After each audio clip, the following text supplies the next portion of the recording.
जय हिंद। आज हम क्लास 10 के बायोलॉजी का चैप्टर पहला देखने वाले हैं। तो आइए वीडियो को शुरू करते हैं। तो देखिए, हम बायोलॉजी का पहला चैप्टर है जैव प्रक्रम। क्या है जैव प्रक्रम? इसको इंग्लिश में लाइफ प्रोसेस कहा जाता है। ठीक है, तो हम इसको पहला चैप्टर पढ़ने से पहले हम कुछ जान लेते हैं बायोलॉजी के बारे में, छोटी छोटी बातें। तो आइए हम जान लेते हैं। तो देखिए, बायोलॉजी को हिंदी में कहा जाता है जीव विज्ञान। ठीक है, जीव विज्ञान क्या होता है? विज्ञान की वह शाखा जिसमें समस्त जीवों का अध्ययन किया जाता है उसे जीव विज्ञान कहते हैं। समस्त जीवों का मतलब होता है धरती पर रहने वाले वह सभी जीव जो सांस लेते हैं, कुछ ना कुछ काम करते हैं। ठीक है, तो देखिए, बायोलॉजी दो शब्द से मिलकर बना है, बायो प्लस लॉजी। बायो का मतलब होता है लाइफ के बारे में बताना, और लॉकस। ठीक है, तो देखिए, बायोलॉजी को हम एक तरह से कह सकते हैं स्टडी ऑफ लाइफ, यानी कि जीवन का अध्ययन। इसके जीव विज्ञान का परिभाषा हम इस तरह से भी कह देते हैं, जीवन के अध्ययन करने के विज्ञान को ही जीव विज्ञान कहा जाता है। ठीक है, यानी कि जिसमें हम अपने जीवन के बारे में पढ़ते हैं। ठीक है, अब देखिए, जीव विज्ञान की दो शाखा होती है। कितना शाखा होती है? दो शाखा, जो आपने सुन रखी होगी। पहला होता है पादप विज्ञान, जिसको इंग्लिश में बॉटनी कहा जाता है, और दूसरा होता है जंतु विज्ञान, जिसको जूलॉजी कहा जाता है। ठीक है, अब जान लेते हैं बायोलॉजी का पिता किसे कहा जाता है। तो बायोलॉजी का पिता कहा जाता है अरस्तु को। किसे कहा जाता है? अरस्तु को कहा जाता है। ठीक है, तो अब आइए हम पहला चैप्टर की ओर चलते हैं। तो देखिए, ये है क्लास 10 के बिहार बोर्ड जो क्लास 10 होता है उसका फर्स्ट चैप्टर है लाइफ प्रोसेस, यानी कि जैव प्रक्रम। ठीक है, तो देखिए, जैव प्रक्रम क्या होता है? जैव प्रक्रम का एक दूसरा नाम होता है जैव प्रक्रिया। ठीक है, क्या होता है? जैव प्रक्रिया होता है। तो देखिए, जैव प्रक्रम या जैव प्रक्रिया को हम इंग्लिश में लाइफ प्रोसेस कहते हैं, और इसको हम इसका डिफिनेशन देख लेते हैं क्या है। तो देखिए, वे समस्त क्रियाएं जो जीवित रहने के लिए अथवा अपना अस्तित्व बनाए रखने के लिए आवश्यक होती है। क्या होती है? आवश्यक होती है, जैव प्रक्रम कहते हैं। अर्थात यहाँ पे समझना है कि वे समस्त क्रियाएं, यानी कि हम जो मनुष्य है, वो पेड़ पौधे जो कुछ भी है, वो अपना जो प्रक्रिया करते हैं, कुछ ना कुछ क्रिया करते हैं। जैसे कि हम जीवित रहने के लिए खाना खाते हैं, पेड़ पौधा भी खाना बनाते हैं, और हम नौकरी करते हैं, कुछ भी करते हैं, वो क्या होता है? जैव प्रक्रिया होता है। ठीक है, तो वही उस क्रिया को करने जो हम जीवित रहने के लिए क्रिया करते हैं उसे क्या कहा जाता है? जैव प्रक्रिया या जैव प्रक्रम। ठीक है, इसे 4 तरह से करते हैं। किस तरह से? 4 तरह से। पहला आता है पोषण, इंग्लिश में कहा जाता है न्यूट्रिशन। इसका हम चारों का पार्ट अलग अलग पढ़ेंगे। पहला वीडियो में, ये पहला वीडियो है तो हम पोषण को पढ़ेंगे। ठीक है, अगले वीडियो में शोषण, फिर परिवहन, फिर उत्सर्जन को। तो देखिए, दूसरा होता है शोषण, रिप्रोडक्शन, और परिवहन, ट्रांसपोर्टन, और उत्सर्जन यानी कि एक्सट्रैक्शन।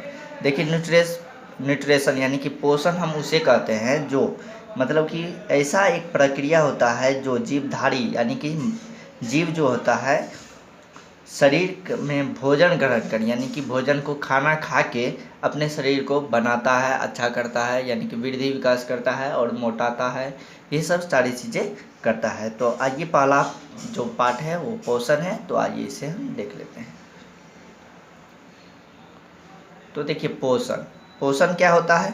पोषण वह जटिल प्रक्रम है जिसमें कोई जीव या जीवधारी भोजन ग्रहण कर शरीर की रचना, टूट फूट की मरम्मत के साथ समस्त जैविक क्रियाओं का संचालन करते हैं, उसे पोषण कहा जाता है। ठीक है, तो देखिए, वह जटिल प्रक्रम यानी कि कोई भी काम जो हम करते हैं, ठीक है, जीव या जीवधारी भोजन ग्रहण कर, यानी कि वे जटिल प्रक्रम जिसमें कोई जीव या जीवधारी भोजन ग्रहण करे, यानी कि खाना खाकर शरीर की रचना, हम खाना खाएंगे, कोई 1 साल का बच्चा है, वो अगर खाना नहीं खाएगा तो बढ़ेगा नहीं, दूध नहीं पिएगा तो बढ़ेगा नहीं, तो वो खाना खाता है। क्या खाता है? खाना खाता है या दूध पीता है, तो शरीर की रचना करता है।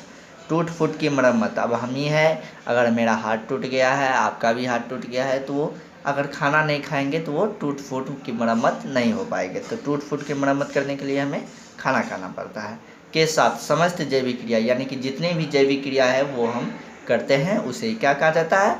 और देखिए, समस्त जैविक क्रियाओं का संचालन करती है, यानी कि हम करते हैं समस्त जैविक क्रिया, उसे ही क्या कहा जाता है, पोषण कहा जाता है। ठीक है, ये क्लियर हो गया यहाँ पे। अब आता है एक बात सजीव का। सजीव किसे कहते हैं?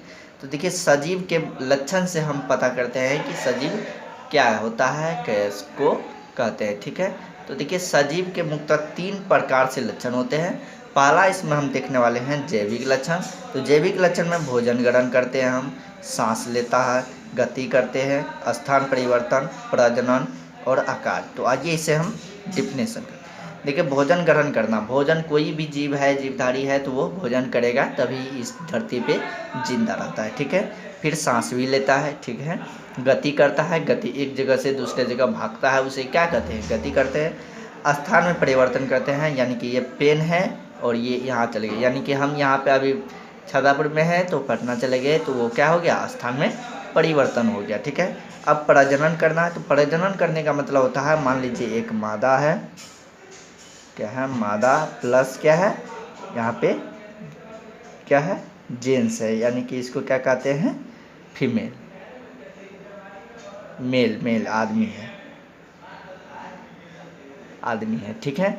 तो देखिए इन दोनों का जब क्रॉस होगा आपस में, ठीक है, तो एक नया तो जीव बनेगा, क्या बनेगा, इसका पुत्र बनेगा। ठीक है, या लड़का या लड़की। ठीक है, तो मादा या नर बन सकता है। ठीक है, तो देखिए ये जो नया जीव का उत्पत्ति होगा इसे ही हम क्या कहते हैं, प्रजनन। इसका दूसरा नाम जनन होता है। ठीक है, आकार में परिवर्तन करता है। आकार में परिवर्तन, हम खाना खाते हैं तो अभी छोटे हैं तो कुछ दिन के बाद बड़े हो जाते हैं। ठीक है, अब देखिए बनावट स्तर से, यानी कि बनावट स्तर से आप जानते होंगे कि क्या बनता है, पहले कोशिका, यानी कि इसको सेल कहते हैं इंग्लिश में, उत्तक इसको टिश्यू कहते हैं।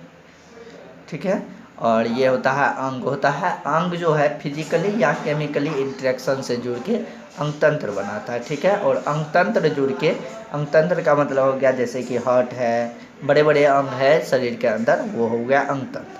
और अंगतंत्र के बाद बनता है जीव, जिसको हम बॉडी कहते हैं। ठीक है, ये हो गया बॉडी। अब चलिए नेक्स्ट पेज चलते हैं। अब देखिए तीसरा जो आता है अनुवेक्षण पे आता है, अनुक्षरण पे। ठीक है, अनुक्षरण में क्या होता है, शरीर का मरम्मत होता है, यानी कि शरीर जो टूट फूट गया है उसका मरम्मत होता है। अब देखिए जैव प्रक्रिया का हम एक और दूसरी तरह से डिफिनेशन पढ़ लेते हैं। दूसरा डिफिनेशन है किसी भी सजीव के अंदर होने वाली वैसी प्रक्रिया जिसके द्वारा वह सजीव प्राकृतिक में जीवित रहने के लिए खुद को व्यवस्थित करता है।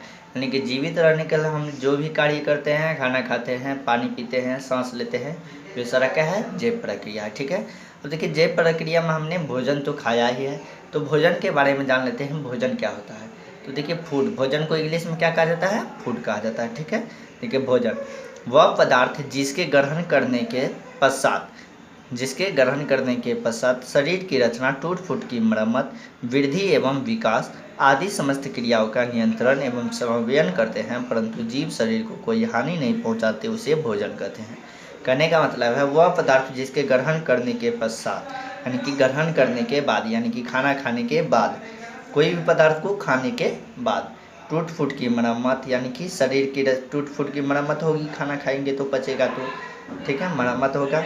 वृद्धि एवं विकास, हम लंबा होंगे, हम विकास करेंगे। ठीक है, आदि समस्त क्रियाओं का नियंत्रण करते हैं, यानी कि कंट्रोल और कोऑर्डिनेशन करते हैं उस, परंतु जीव शरीर को कोई हानि नहीं पहुंचाता। ये मेन पॉइंट है कि कोई भी हम चीज़ खा रहे हैं वो शरीर को अगर हानि पहुंचा रहे तो उसे हम भोजन नहीं कहेंगे। ठीक है, अगर वो हमें हानि नहीं पहुंचा रहा है तो उसे हम क्या कहेंगे, भोजन कहेंगे। ठीक है, अब देखिए भोजन हम किसे कहेंगे, यानी कि भोजन में क्या क्या होना चाहिए वह देख लेते हैं। ठीक है,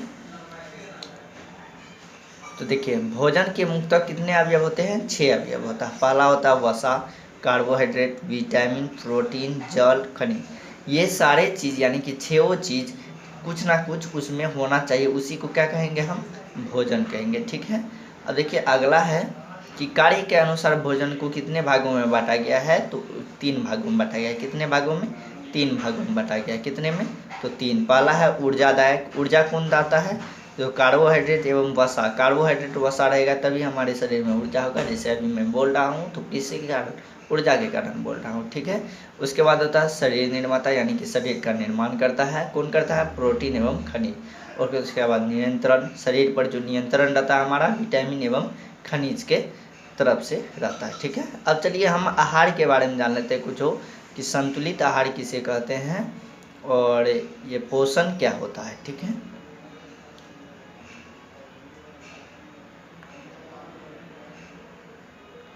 तो देखिए संतुलित आहार को इंग्लिश में कहा जाता है बैलेंस फूड। ठीक है, क्या कहा जाता है? बैलेंस फूड, यानी कि इसको हम संतुलित भोजन या आहार भी कह सकते हैं। देखिए क्या होता है, वह भोजन जिसमें सभी अवयव पर्याप्त मात्रा में मौजूद रहते हैं उसे संतुलित आहार कहते हैं। सभी अवयव का यहाँ पे तात्पर्य है सभी अवयव से, जैसे हम जो अभी पढ़े हैं वसा, कार्बोहाइड्रेट, विटामिन, प्रोटीन, जल और खनिज, यही क्या है? 6 अवयव है। 6 अवयव को ही सभी अवयव कहा गया है। ये सारी चीज़ होनी चाहिए भोजन में। और नोट में है संतुलित भोजन ग्रहण करने से जीवों के शरीर स्वस्थ बने रहते हैं, यानी कि हम बीमार नहीं पड़ते, स्वस्थ रहते हैं। ठीक है, और देखिए पोषण का एक और नया तरीका से हम परिभाषा बोल सकते हैं, किसी भी जीव द्वारा भोजन ग्रहण करना, उसे पचाना एवं शरीर के टूट फूट की मरम्मत करने की प्रक्रिया को पोषण कहते हैं। ठीक है, सेम ही बात है, इसे मैंने समझा दिया है। अब देखिए पोषण 2 प्रकार से होता है, 2 प्रकार के होते हैं। पहला होता है स्वपोषी या स्वपोषण कहा जाता है, उसके बाद होता है विषमपोषी या विषम पोषण। स्वपोषी वो होता है जो अपना खाना स्वयं बना के खाता हो। ठीक है, और विषम पोषी वो होता है जो अपना खाना खाने के लिए दूसरे पर निर्भर रहता है। स्वपोषी में आता है पेड़ पौधा, हरे शैवाल और युगलिना आता है, ये बहुत सारी चीज़ होता है। विषम पोषण में मनुष्य आता है, कुत्ता, बिल्ली, बकरी, ये सब आते हैं। ठीक है, अब आइए स्वपोषण क्या होता है इसे देख लेते हैं। स्वपोषण को इंग्लिश में कहा जाता है ऑटोट्रॉफी। ठीक है, स्वपोषण वह पोषण जिसमें जीवधारी भोजन के लिए किसी अन्य जीव पर निर्भर नहीं करते हैं, अर्थात अपना भोजन स्वयं संश्लेषित करते हैं, उसे स्वपोषण कहते हैं। ठीक है, वह कोई भी जीव है, जीवधारी है, वह अपना भोजन स्वयं ही संश्लेषित करता है, यानी कि बनाता है। कैसे बनाता है? तो प्रकाश की मदद से करता है, प्रकाश संश्लेषण की मदद से करता है, इसलिए हमने संश्लेषित यहाँ पे लिखे हैं। प्रकाश संश्लेषण आगे टॉपिक है, उसे हम इसी वीडियो में देखेंगे, नहीं तो अगले वीडियो में अगले जो पार्ट आएगा उसमें देखेंगे। ठीक है, इसमें आ जाता है जैसे हरे पौधे जो भी होते हैं वो अपने से भोजन करते हैं, हरे शैवाल होते हैं, युगलिना होते हैं, ETC एक्स्ट्रा होते हैं। ठीक है, अब आइए विषम पोषी को इंग्लिश में कहा जाता है, तो देखिए विषम पोषण उसे कहते हैं वह पोषण जिसमें कोई जीवधारी भोजन के लिए दूसरे पर निर्भर रहते हैं, उसे विषम पोषण कहते हैं। जैसे कि हम लोग मनुष्य हो गए, गाय, भैंस, बकरी, ये सब क्या होते हैं? दूसरे पर भोजन के लिए निर्भर रहते हैं। तो आइए अगला पेज चलते हैं। अब तो देखिए अगला टॉपिक क्या है हमारा? अगला टॉपिक है विषम पोषण कितने प्रकार के होते हैं। ये जो विषम पोषण है जो हम लोग करते हैं वह कितने प्रकार के होते हैं? तो देखिए ये 3 प्रकार के होते हैं। पहला होता है मृतजीवी, ठीक है, उसके बाद होता है परजीवी, उसके बाद है प्राणी संपोषण। ठीक है, देखिए मृतजीवी वो होता है, पोषण वह होता है जो हम मरे हुए पदार्थ को खाते हैं। ठीक है, और देखिए परजीवी वो होता है जो दूसरे को पदार्थ को खाते हैं, और प्राणी संपोषण वो होता है जो प्राणी को खाता है। ठीक है, देखिए मृतजीवी को कहते हैं एस्ट्रेफ्राइटेव। ठीक है, इसका डिफिनेशन होता है वैसा पोषण जिसमें जीव भोजन के लिए किसी मृत पदार्थ या दूसरे सड़े गले पदार्थ पर निर्भर रहता हो, उसे मृतजीवी पोषण कहते हैं। जैसे गोबर का छत्ता, केचुआ आ गया, ये सब क्या होता है? दूसरे यानी कि दूसरे मरे हुए पदार्थ को खाते हैं। ठीक है, मरे हुए पदार्थ को जो खाते हैं उसे क्या कहते हैं? मृतजीवी कहते हैं। अगला है परजीवी। ठीक है, तो देखिए परजीवी में क्या होता है? वैसा जीव जिसमें जीव भोजन के लिए किसी दूसरे जीव पर निर्भर रहता है, उसे परजीवी पोषण कहते हैं, यानी कि दूसरे जीव पर निर्भर रहता है। जैसे हम मनुष्य है तो किसी और पर मछली, आलू ये सब खाते हैं तो दूसरे पर निर्भर रहते हैं।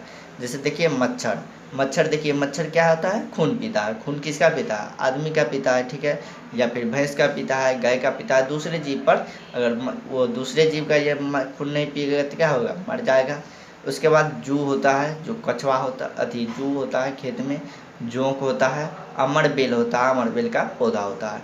उसके बाद टेपवर्म होता है, हुक वर्ण होता है। ठीक है, ये सब सभी क्या है?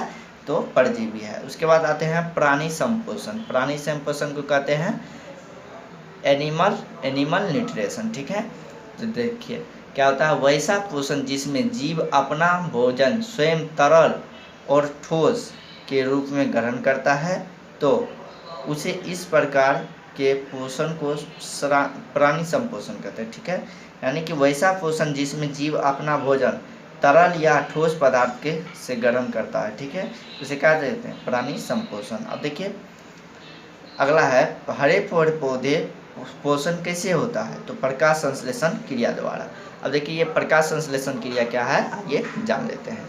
तो देखिए प्रकाश संश्लेषण प्रक्रिया वो होता है सूर्य की उपस्थिति में, क्या किसकी उपस्थिति में, सूर्य की उपस्थिति में। तो देखिए प्रकाश संश्लेषण का पहले इंग्लिश में होता है फोटोट्रोपिक्स।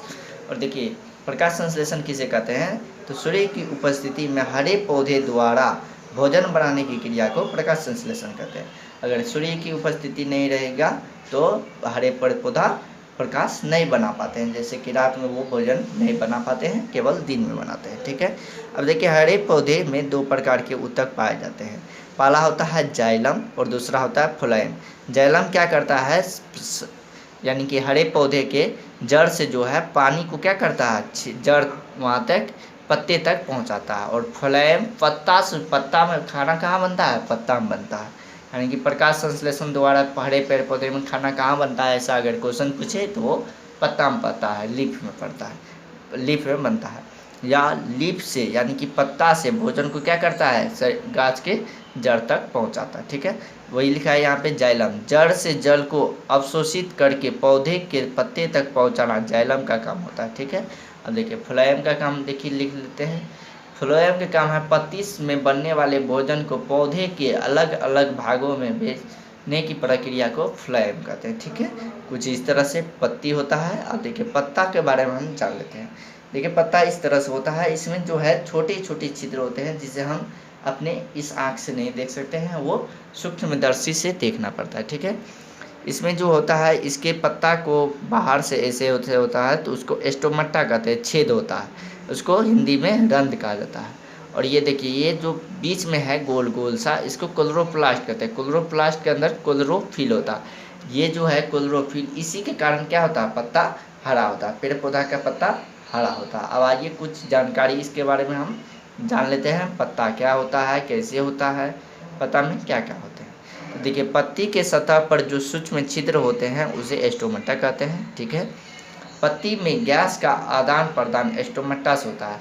अगर पत्ती में गैस जाता है, आता ऑक्सीजन जाता है, कार्बन डाइऑक्साइड जाता है पत्ता में, उसके बाद ऑक्सीजन वो छोड़ता है, तो पत्ती के नीचे से छोड़ता है वो छेद से। ठीक है, उसको छेद को स्टोमेटा कहते हैं। ठीक है, वो जो है हम लोग कार्बन डाइऑक्साइड छोड़ते हैं तो पेड़ पौधा ग्रहण करता है, और पेड़ पौधा ग्रहण करके उससे जो नया चीज़ ग्लूकोज बनाता है, और ग्लूकोज हम लोग खाते हैं, और वहाँ से ऑक्सीजन बाय प्रोडक्ट के रूप में निकलता है, बाय प्रोडक्ट को हम सांस में लेते हैं। ठीक है, पत्ते में जो छोटे छोटे गोल आकार के गेड होते हैं उसे क्लोरोप्लास्ट कहते हैं, जैसे कि ये वाला है। ठीक है, अब देखिए क्लोरोप्लास्ट के अंदर तरल पदार्थ होता है, उसे क्लोरोफिल कहा जाता है। ठीक है, क्या कहा जाता है, क्लोरोफिल कहा जाता है। आगे है प्रकाश संश्लेषण का खोज सन 1898 ईस्वी में बार्न्स नामक वैज्ञानिक ने किया था। कब किया था, 1898 ईस्वी में। आइए नेक्स्ट पेज चलते हैं हम। अब देखिए पर्णहरित क्या होता है, पर्णहरित को इंग्लिश में कहा जाता है क्लोरोफिल। ठीक है, क्लोरोफिल जो अभी अभी हमने पढ़ा है वही क्या है, क्लोरोफिल है। क्लोरोफिल के कितने घटक होते हैं, तो 4 घटक होता है। क्लोरोफिल ए, तो देखिए क्लोरोफिल ए होता है नीला और हरा रंग का होता है। ठीक है, क्लोरोफिल बी होता है पीला हरा रंग का। उसके बाद जेंथोफिल होता है, ये येलो होता है यानी कि पीला होता है। केरोटीन होता है, नारंगी होता है। ठीक है, इन सब चीज़ों के बारे में हम अगले पार्ट में देखेंगे, बताएंगे। और देखिए पत्ते का रंग हरा क्लोरोफिल के कारण होता है। किसके कारण होता है, क्लोरोफिल के कारण। और देखिए नोट में कुछ यहाँ पे लिखा गया है, हरे पौधे में सूर्य प्रकाश द्वारा क्लोरोफिल नामक वर्ण की उपस्थिति में CO2 और H2 के द्वारा, यानी कि कार्बन डाइऑक्साइड और जल के द्वारा भोज्य पदार्थ यानी कि खाने वाले पदार्थ का निर्माण करने एवं O2 गैस बाहर निकलने की क्रिया को प्रकाश संश्लेषण प्रक्रिया कहा जाता है। ये दूसरे तरह से हो गया। ठीक है, अब चलिए आगे चलते हैं। अब है प्रकाश संश्लेषण का रासायनिक सूत्र, ठीक है। ये जो है क्या होता है, यानी कि 6 जो है 6 तरफ से कार्बन डाइऑक्साइड लेता है और 6 H2O लेता है, और इस पर क्लोरोफिल जब हम डालते हैं यानी कि और सूर्य प्रकाश डालते हैं तो क्या बनता है 6CH12O6 जिसको हम ग्लूकोज कहते हैं, और प्लस 6O2 यानी कि ऑक्सीजन जो हम ग्रहण करते हैं, ये हम खाने के रूप में खाते हैं और ये सांस के रूप में लेते हैं। प्रकाश संश्लेषण ऊष्माशोषी अभिक्रिया पूछेगा, प्रकाश संश्लेषण कैसा अभिक्रिया है तो ऊष्माशोषी है, ठीक है। प्रकाश संश्लेषण प्रकाशीय ऊर्जा को रासायनिक ऊर्जा में बदलता है, पूछेगा प्रकाश संश्लेषण प्रकाशीय ऊर्जा को किस ऊर्जा में परिणत करता है तो रासायनिक ऊर्जा में, ठीक है। अब देखिए अगला है,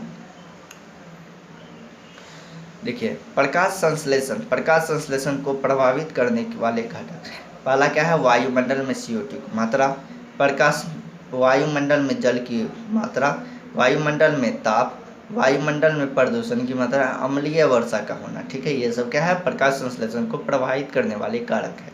अब देखिए नोट में है इस दुनिया का सबसे शुद्ध जल वर्षा जल होता है, पूछेगा आपसे कि शुद्ध जल कौन सा होता है तो वर्षा जल होता है, ठीक है। अब देखिए आगे हम कुछ ऑब्जेक्टिव टाइप के क्वेश्चन हैं तो उसे हम कर लेते हैं, ठीक है, फिर हम आगे बढ़ेंगे। तो देखिए हरे पौधे में पोषण कैसे होता है, प्रकाश संश्लेषण द्वारा होता है, ठीक है। अब देखिए प्रकाश संश्लेषण में आवश्यक घटक यानी कि कच्ची सामग्री कौन कौन से होते हैं, यानी कि किस किस चीज़ से हम प्रकाश संश्लेषण मुमकिन है। तो देखिए 4 घटक होते हैं, पहला पर्णहरित क्लोरोफिल होना चाहिए, सूर्य प्रकाश की उपस्थिति यानी कि सूर्य का उगाड़ आना चाहिए, CO2 की मात्रा होना चाहिए, जल और खनिज लेवल होना चाहिए, ठीक है। जल के साथ ही खनिज लेवल पाया जाता है, जहाँ जल होता है वहाँ पे खनिज लेवल अवश्य होते हैं, ठीक है। अब देखिए प्रकाश संश्लेषण की रासायनिक समीकरण क्या होता है तो ये होता है 6CO2 + 12 H2O, प्रकाश या क्लोरोफिल देंगे, प्रकाश क्लोरोफिल देंगे तो 6CH12O6 + O2 + H2O बनेगा, ठीक है। अब देखिए प्रकाश संश्लेषण का मुख्य उत्पाद क्या है तो ग्लूकोज है 6CH12O6, ठीक है। और उसके बाद प्रकाश संश्लेषण का उप उत्पाद यानी कि बाय प्रोडक्ट क्या होता है, यानी कि लास्ट में क्या निकलता है तो ऑक्सीजन निकलता है, इसलिए ऑक्सीजन है, ठीक है। उसके बाद है प्रकाश संश्लेषण के प्रक्रम में O2 का उत्सर्जन किससे होता है, CO2 से या H2O से। प्रकाश संश्लेषण तो इन दोनों से होता है, ठीक है। तो किससे होता है H2O से, यानी कि पानी से निकलता है ऑक्सीजन, ठीक है। पानी को काट टूट के क्या निकलता है ऑक्सीजन। अब देखिए पौधों का रसोई घर किसे कहा जाता है, यानी कि जहाँ पे खाना बनता है उसे रसोई घर कहा जाता है। तो पौधों में कहाँ होता है रसोई घर तो पत्ती में होता है, कहाँ पे होता है पत्ती में, लीफ में। पर्णहरित क्या है, पर्णहरित एक रंजक या वनरक होता है, ठीक है। पर्णहरित क्या होता है एक रंजक या वनरक होता है। पर्णहरित में कौन सा तत्व पाया जाता है मैग्नीशियम पाया जाता है, ठीक है। क्या पाया जाता है मैग्नीशियम, यहाँ पे 12 इसलिए लिखा है, मैग्नीशियम का परमाणु संख्या 12 है, ठीक है। चलिए आगे चलते हैं।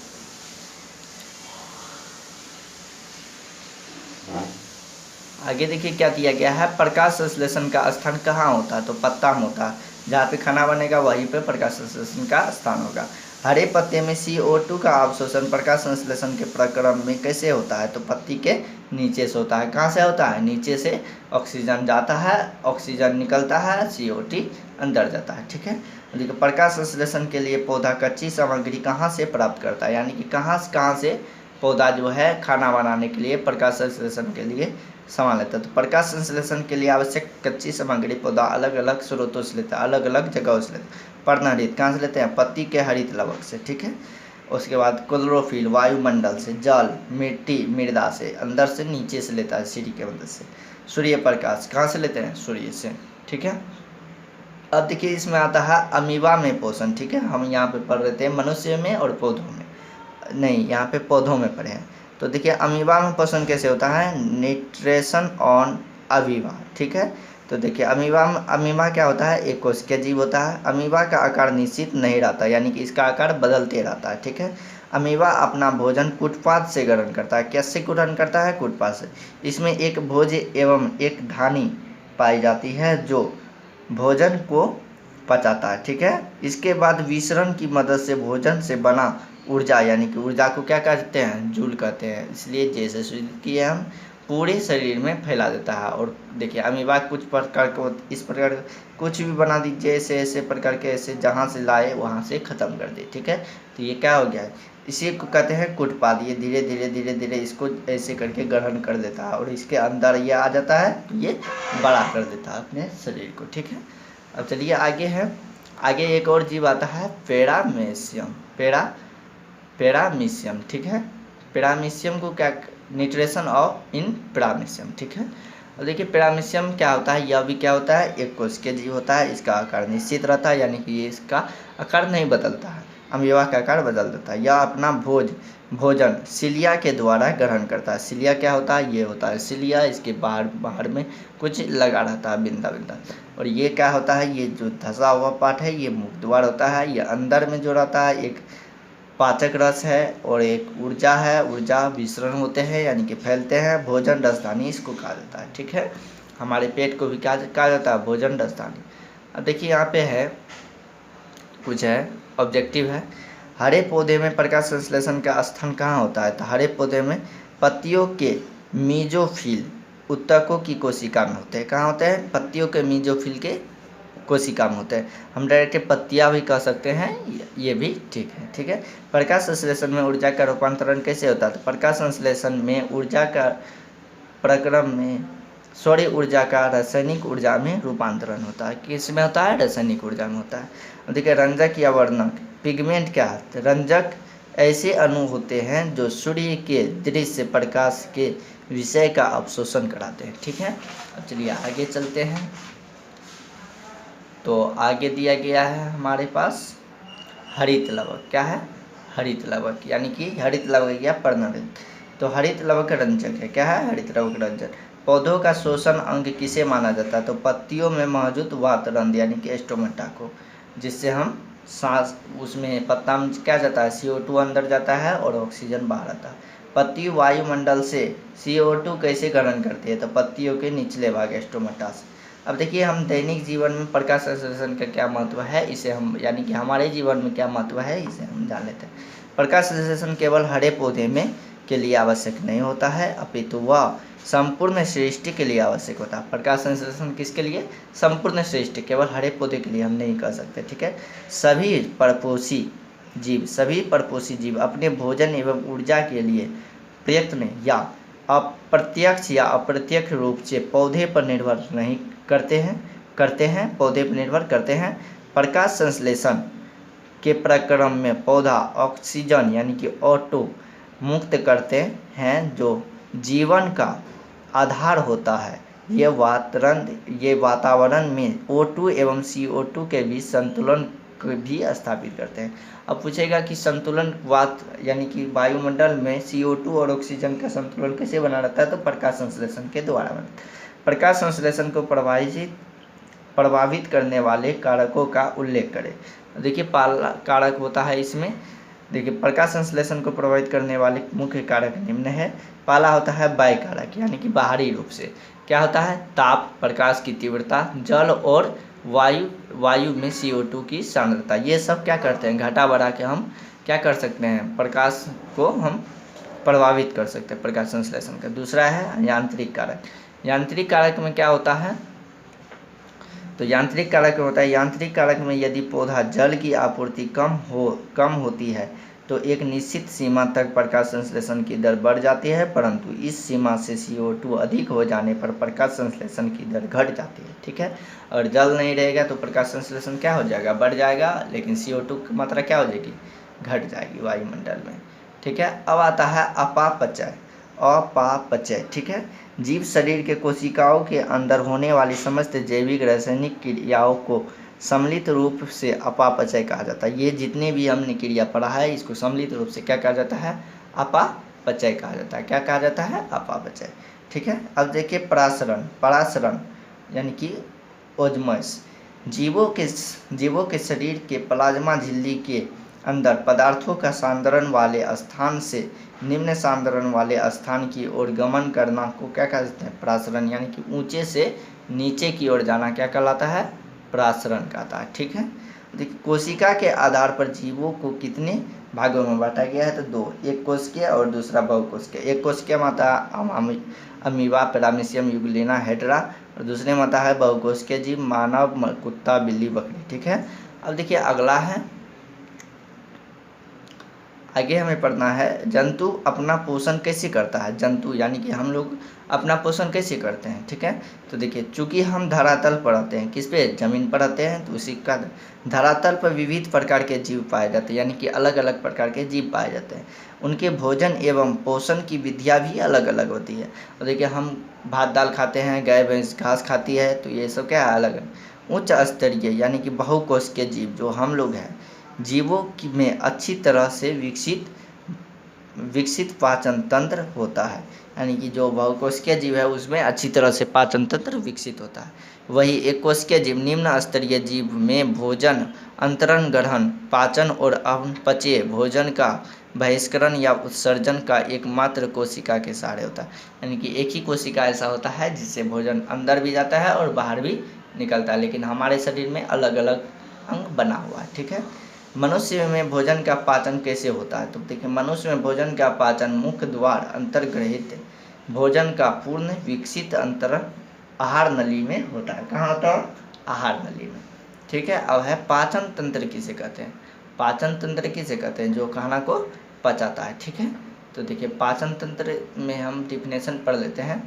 संपूर्ण आहार नली और पाचक ग्रंथियों के सम्मिलित रूप को पाचन तंत्र कहते हैं। ठीक है, मनुष्य के पाचन तंत्र को मुख्यतः 5 भागों में बांटा गया। पहला है मुख, अमाशय, पक्वाशय, छोटी आंत एवं बड़ी आंत, मलद्वार और मलद्वार।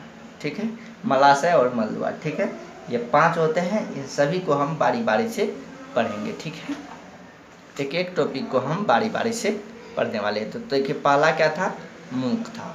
तो आइए मुख क्या होता है, यानी कि जिसे हम मुंह कहते हैं, जिससे हम खाना खाते हैं। मनुष्य में भोजन का अंतरण ग्रहण मुख गुहा से होता है, यानी कि पाचन कहाँ से शुरू होता है, मुख गुहा, मुख से। मुख में ठोस भोजन को दांतों की सहायता से महीन टुकड़ों में तोड़कर उसमें पाचक रस यानी कि टाइलिन होता है। पाचक रस में क्या पाया जाता है, टाइलिन या लार, एमाइलेज होता है। ठीक है, भोजन में मिलकर कार्बोहाइड्रेट को लाइमेज में बदलता है, किसमें, लाइपेज में बदलता है, मालेज में बदलता है। ठीक है, अब देखिए नोट में है, टाइलिन नामक एंजाइम कार्बोहाइड्रेट को माल्टोज में बदल देता है। यहाँ पे क्या लिखा है, माल्टोज लिखा हुआ है। ठीक है, अब देखिए अमाशय क्या होता है। अमाशय क्या होता है, तो देखिए इन सब का हम एक और डिटेल में वीडियो बनाएंगे, फिर यहाँ पे शॉर्ट में हम बता देते हैं। अमाशय के अंतर्गत भित्ति के जठर रस पाए जाते हैं। क्या पाए जाते हैं, जठर रस। जठर रस में पेप्सिन और रेनिन नामक प्रोटीन पाचक एंजाइम होते हैं। रेनिन दूध के प्रोटीन को पचाता है।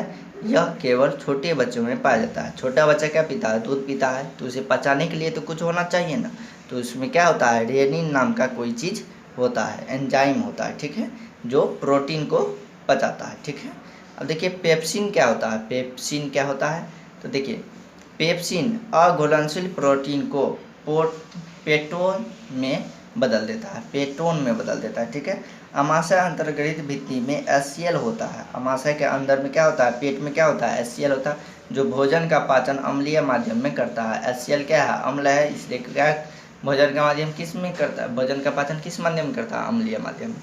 अगला है पक्वाशय। क्या है, पक्वाशय या ग्रहणी, इसी को कहते हैं। अमाशय के बाद भोजन पक्वाशय में पहुंचता है। अमाशय के बाद कहाँ पहुंचता है, पक्वाशय में। पक्वाशय में भोजन का पाचन क्षारीय माध्यम में होता है। देखिए अमाशय में क्या होता है, अम्लीय माध्यम में होता है, यहाँ पे क्या होता है, क्षारीय माध्यम में होता है। पित्ताशय से निकलने वाला पित्त पक्वाशय में भोजन को क्षारीय बनाता है। जो अम्लीय भोजन रहता है, यानी कि वहाँ से निकलता है अमाशय से, उसको पित्ताशय से निकलने वाला जो पित्त होता है उसके कारण क्या बन जाता है, यह क्षारीय बन जाता है। अब देखिए आप बहुत जानते होंगे कि छोटी आंत क्या होता है, पक्वाशय के बाद भोजन छोटी आंत में पहुंचता है। छोटी आंत के आंतरिक भित्ति पर विलाई, यानी कि विलाई को क्या कहते हैं, दीर्घरोम या संकुर कहते हैं, भोजन को लेई के रूप में बदल देता है। यानी कि भोजन जो होता है, हम खाना खाते हैं या बिखरा बिखरा रहता है, उसे एक लय बना देते हैं, जैसे आटा गूंथते हैं वैसे ही बना देता है। छोटी आंत में ही भोजन का पूर्ण पाचन या एवं अवशोषण होता है। ठीक है, अब देखिए एक दो टॉपिक और बच गया है। पहला है बड़ी आंत, उसके बाद अमीबा और पैरामीशियम में अंतर हम करके इस वीडियो को समाप्त करेंगे। तो देखिए पहला क्या है, अब देखिए बड़ी आंत। बड़ी आंत क्या होता है? बड़ी आंत में केवल अतिरिक्त जल का अवशोषण होता है, इसके बाद अन्य पचा भोजन मल के रूप में त्याग दिया जाता है। ठीक है, देखिए भोजन क्या किया? त्याग दिया हमने, तो ये हो गया पोषण पूरा। अब देखिए अगला है यहाँ पे अमीबा और पैरामीशियम, तो हमने पढ़ा, इसमें अंतर हम जान लेते हैं। वैसे वहाँ पर भी जो पढ़ा वही यहाँ पे लिखा गया है। तो देखिए अमीबा और पैरामीशियम एक साथ लिखेंगे। इसका आकार निश्चित नहीं रहता है, इसका आकार निश्चित रहता है। अमीबा एक कोशिकीय जीव है, यह भी एक कोशिकीय जीव है। यह अपना भोजन कुटपाथ से ग्रहण करता है, यह अपना भोजन सिलिया से ग्रहण करता है। यह अपने आकार को बदल सकता है, यह अपने आकार को नहीं बदल सकता है। ठीक है, तो यही था हमारा फर्स्ट पार्ट जो है, यह था पोषण का। ठीक है, अब अगला पार्ट जो आने वाले हैं वो आने वाला है शोषण का। ठीक है, तो आई होप कि आप सभी को ये सभी टॉपिक जो है समझ में आ गया होगा। फिर मिलते हैं एक और नई वीडियो में, तब तक के लिए जय हिंद, जय भारत।